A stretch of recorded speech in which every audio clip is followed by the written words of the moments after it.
Good morning and welcome to SV's webinar on the Litter Innovation Fund. Just to do a few quick introductions, my name is Mark Smith, Team Lead of Waste Education and Litter at Sustainability Victoria.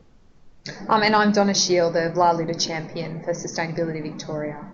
For those of you that dialed in a little bit earlier, we did have a few slides put together just showcasing how innovation has been demonstrated in other parts of the world. Hopefully you found them interesting. I'll just quickly outline how the webinar is going to be running today. We're utilising Skype, and hopefully all of you can see a video of myself and Donna, as well as a PowerPoint presentation in the background with a status bar displayed at the bottom, which will just show you progress through the presentation. In relation to how it's going to be running, I'll just be providing an outline of some of the context of where the Litter Innovation Fund fits into some broader work that's happening across government, and Donna will then go into some specifics about the fund. We'll then look at addressing any questions that we may have not addressed through the presentation at the end, and we'll also look at distributing any questions that are submitted today back out as FAQs to everyone, and also upload them onto our website. We'll also be recording today's webinar and posting that on our website a little bit later, so you will be able to look at it or distribute it if you'd like. In relation to this webinar format, it is the first for us, so please bear with us if there are any teething issues. Hopefully that'll be kept to a minimum. In relation to submitting any questions today, we are asking that if you do have any questions, that you just email the email address on your screen, which is grants.inquiries@sustainability.vic.gov.au, and we'll look at addressing those questions at the end. So just in relation to the Victorian litter plan, I'll just briefly just introduce Sustainability Victoria for those of you that aren't familiar with us, and then talk a little bit more specifically about the Victorian litter plan and how it fits in with some broader work that's happening. Sustainability Victoria is the lead government's agency for sustainability, and we have key focus areas around resource efficiency, waste, and this is all operating within the space of the climate change space. So all of this work that we're doing is addressing those broader objectives and goals. We have a number of flagship programs that some of you may be familiar with, including Resource Smart Schools, as well as programs that look at business efficiency programs and energy saving programs. And SV also administers a number of grant programs, of which the Litter Innovation Fund is now one of them. In relation to where litter fits in, I suppose it might be good for us to just reflect on the year that was for last financial year, which saw a lot of exciting work happening in the litter space, including the sunsetting of the Victorian litter strategy, the transition of KABV, or Keep Australia Beautiful Victoria, back to an independent organisation, increased awareness and attention to marine litter issues. There was also a number of broader activities that SV and VLA were carrying out, which was in relation to a VLA stakeholder survey, which identified a number of broader litter issues. Another big highlight was that Victoria was hailed as the most litter-free state again by the National Litter Index. In relation to this year and future years, reducing litter and illegal dumping is seen as a key priority for government, and these actions are sitting in under the Victorian Community and Business Waste Education Strategy, which is currently released for public consultation. And all of this work is sitting in under a broader piece of work, which is all about planning for the future of waste and resource recovery in Victoria, sitting in under the statewide waste and resource recovery infrastructure plan. The Victorian litter plan is outlined in the draft strategy, and it does comprise several key components. The Victorian Litter Plan includes a report card which is looking at collating litter data from across the state to look at identifying what are the statewide litter issues for Victoria. Once those issues have been identified, we'll then look at carrying out specific interventions or activities to address what those statewide litter issues are. The Victorian Litter Plan also includes a Litter Hotspots grant program that's been administered and delivered by the Metropolitan Waste and Resource Recovery Group. And the last component of the plan is a Litter Innovation Fund, which has two funding streams, one focused on regional Victoria and one on metropolitan Melbourne, with particular focus on the Yarra and Port Phillip Bay catchment. Cool. Thanks, Mark. Hi everyone, Donna Shield here, Litter Champion for the Victorian Litter Action Alliance, or VLAR. For those of you who have not come across VLAR before, we're a community of practice made up of 14 organisations representing state and local government, industry and community sectors, and we work together collaboratively with various stakeholders around the state to remove and prevent litter in Victoria.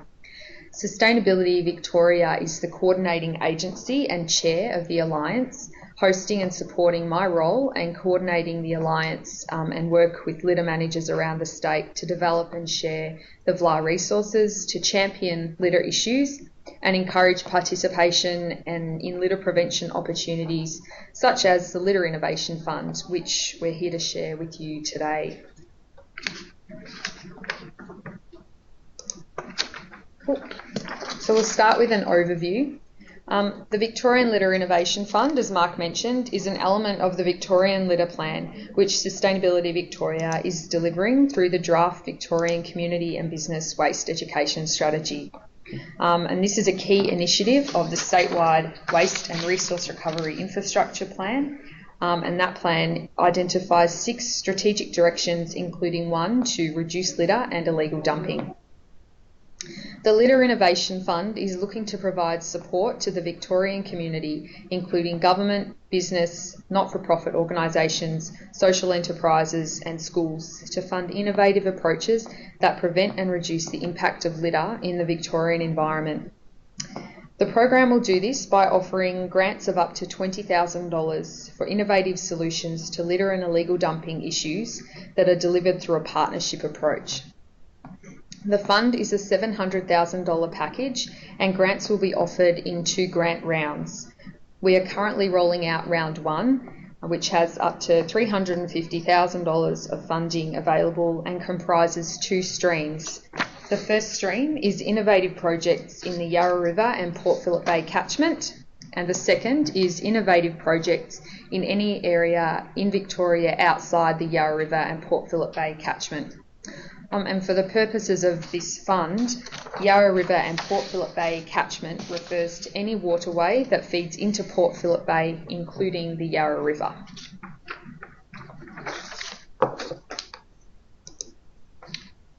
So why an innovation fund? Over the past few years, SV, or Sustainability Victoria, has delivered a number of litter grants programs which were very focused on roadside litter and public place recycling only. With this fund, however, we wanted to leave the solution up to you, the organisations and people who know best what your local litter issues are and who may be keen to try something a little bit out of the box to help solve that issue. Hence, for the purposes of this fund, innovation is designed as the generation and application of new ideas. The fund acknowledges that not all innovations are the same. The types of innovation that this fund will consider involve partnerships that have at least 3 or more of the best practice litter prevention elements as defined by the Victorian Litter Action Alliance best practice model for litter prevention, which we'll go through soon. Within this context, innovations could include service and infrastructure innovations, new or improved services or infrastructure, service delivery innovations, which could include new or different ways of providing a service, conceptual innovations, which are new ways of looking at problems, challenging current assumptions or both, or systemic innovations, new or improved ways to operate and interact or engage with stakeholders. And if you tuned in a little bit early to the webinar, you would have seen some examples of such innovations just rolling through as we were waiting to start. So let's talk a little bit about eligibility. To be eligible to apply, the key things are on screen now, and I'll just go through some more of those as well. To be eligible for funding, applicants must be a legal entity excluding individuals, and this includes government, so local government, state government, statutory authorities, committees of management, businesses, social enterprises, schools, tertiary institutions, not-for-profits. They must also have a valid ABN, Australian Business Number, or an exemption statement. They must be financially viable and have been operating for at least 12 months. They must make the specified in-kind and or financial contributions, which we'll go through in a few minutes. They must not have had any EPA or work cover violations in the last 5 years. They must complete the project within 12 months of signing the funding agreement with Sustainability Victoria. They must implement the project in the Yarra River and Port Phillip Bay catchments or beyond. And they must agree to comply with Sustainability's funding agreement terms and conditions.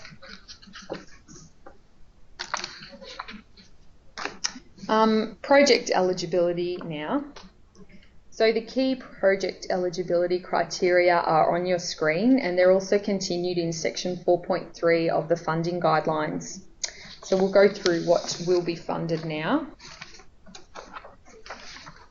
So to be considered for funding, litter and illegal dumping projects must be eligible organisations, which we've just been through, be seeking a funding contribution of up to but no more than $20,000, be making a co-contribution as the applicant organisation in line with the ratios and percentages outlined in the funding guidelines, and we'll go over that. Demonstrate that they're offering an innovative solution. Clearly define which 3 or more of the 7 elements of the VLA best practice model for litter prevention will be addressed, and also outline how project success will be measured and evaluated.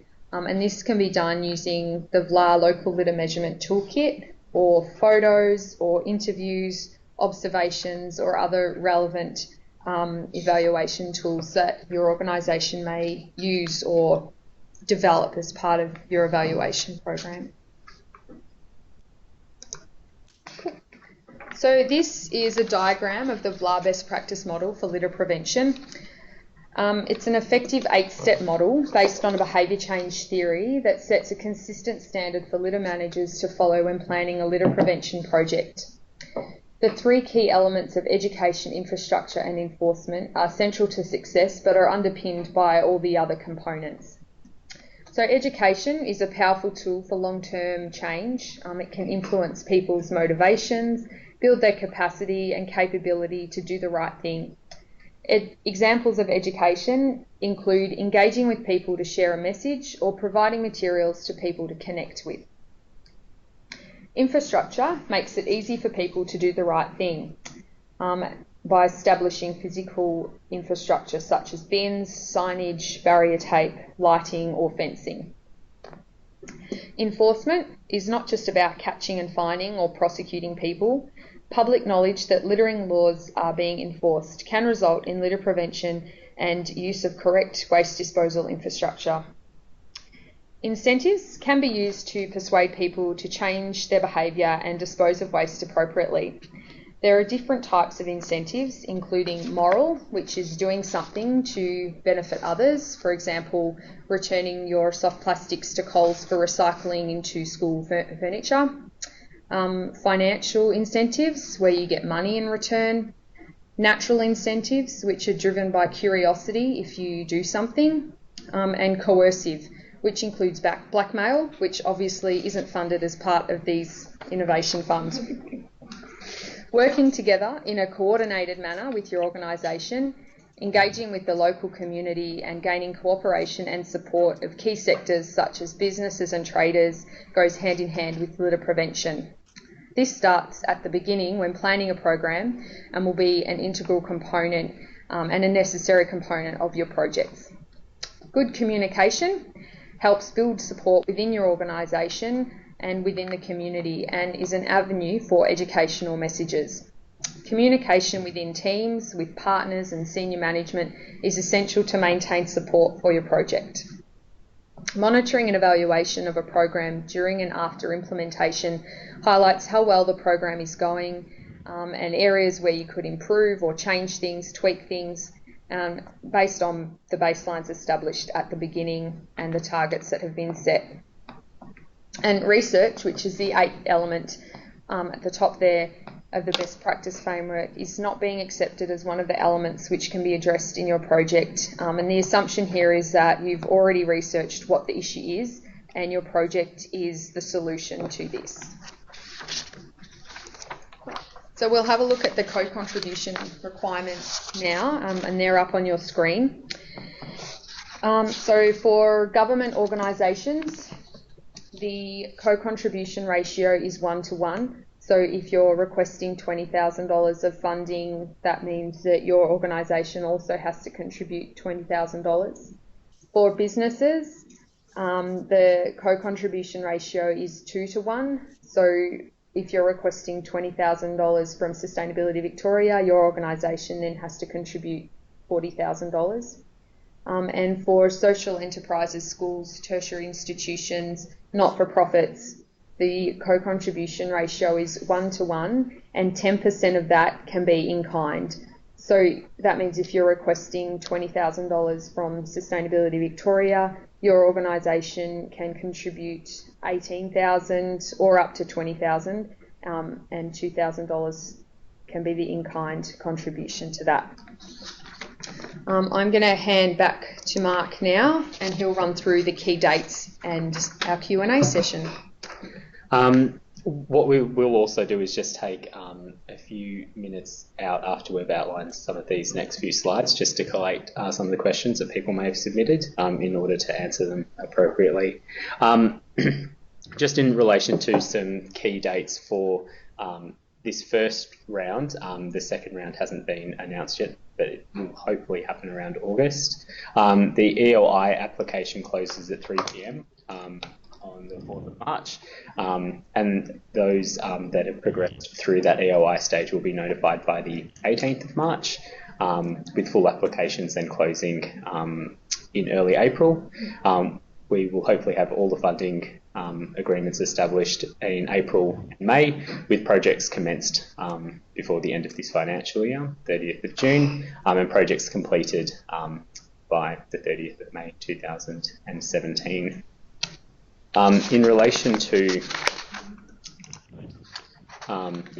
any questions that people may have after what's been presented, once again, if you're able to email grants.inquiries@sustainability.vic.gov.au, we'll be able to look at answering them for you. And in relation to additional upcoming events and activities, this webinar is the first engagement activity that we're doing to promote the Litter Innovation Fund. We do have a face-to-face session similar to this running next week. We're also carrying out consultation on the draft waste education strategy, and at the end of all of those consultation sessions, we'll be holding a 30 to 40 minute information session on this grant program for those that are interested in participating. If you're interested in attending any of the consultation for the draft waste education strategy, you can do so by visiting participate.sustainability.vic.gov.au. That was participate.sustainability.vic.gov.au to visit the web page for the draft ed strategy. There's links there to register for the consultation dates that are listed up there. What we'll just do now is just turn our video off and mute for a little bit while we just collate some of these questions that have come through and come back to you with some answers. Thanks.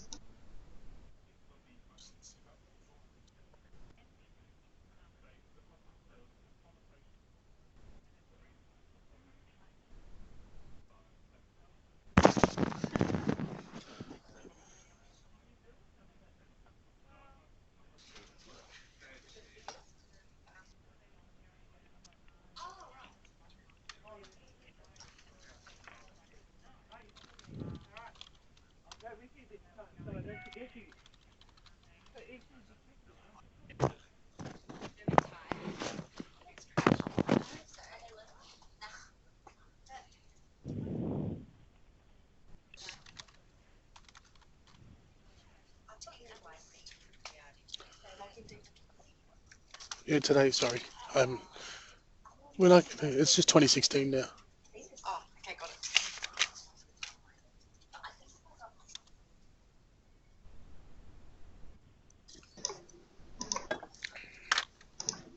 Cool. All right, so we've got a few questions that have come through. The first one is, does this look at rubbish collection points for the public? And I guess the answer is yes, because that would be infrastructure action. I guess just so long as you've got a partner involved who would be collecting and emptying the bins and maintaining them, if that's what the project would be looking at. So yes, it can include rubbish collection points for the public communities. The second question was, what are the infrastructure requirements for this grant?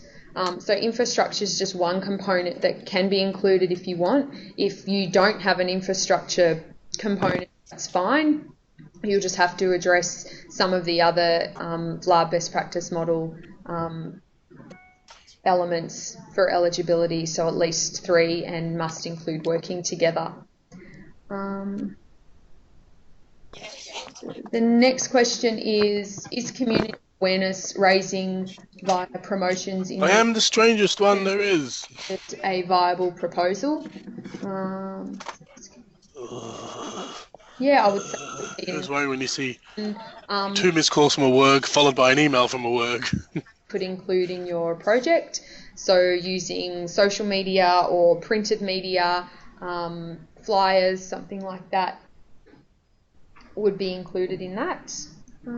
Just go back to the next question. Just bear with us a minute. The next question is not disposing of dog poo regarded as littering? So yes, dog poo is classified as littering, so dog poo projects would be considered as eligible. And the next one is about the 12 months being incorporated. So there is a question here about organisations being officially incorporated.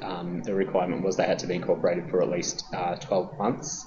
In relation to flexibility on this particular aspect, I believe that there would be no flexibility, but I will double check with our legal and governance team and come back to that person. These questions will also be uploaded onto our SharePoint, onto our website as part of FAQs, so people will be able to get answers that we've just provided now. We'll respond directly to that person as well about their social enterprise once we've consulted as well with our legal team. Just checking if there's any more. So another question has come through, is bread litter from feeding birds considered a litter issue?